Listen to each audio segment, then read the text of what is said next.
Kaixo, Lide Gizala naiz, eta tutore batek izan beharreko konpetentzia nagusien artean hauek daudera esango nuke. Irakasle baten funtzio nagusia gela barruan izango da elkarbizitza ahalik eta osasuntsuena sustatzea. Horretarako talde kohesionatu bat izateare ezinbestekoa izango da. Gure helburu hauek beraiei planteatu behar dizkiegu argi eta garbi eta ahalik eta modu positiboenean komunikatu behar gara beraiekin. Gainera garrantzitsua izango da ikasleak pertsona moduan ikustea eta tutorearen eta ikaslearen arteko harremana ahalik eta parekatuena izatea balortzea. Bestalde, ikasgelako aniztasuna ere kontuan hartzea ezinbestekoa izango da, azken batean gaitasun desberdinak dauzkaten ikasleak daudelako bertan eta denak errespetagarria direlako.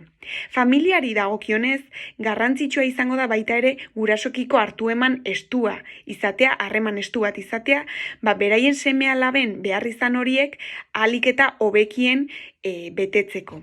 Bestalde, ikastetxe barruan ere, ikasgelan sartzen diren irakasle guztiak koordinatzea ere gure esku egongo da, ikasgela batek, kasu honetan ere dituen behar izan horiek ahalik eta hobekien lortzeko. Gainera, lagungarria izan daiteke arau eta neurri zehatz batzuk ezartzea denek mantenduko dituztenak eta aurrera eramango dituztenak.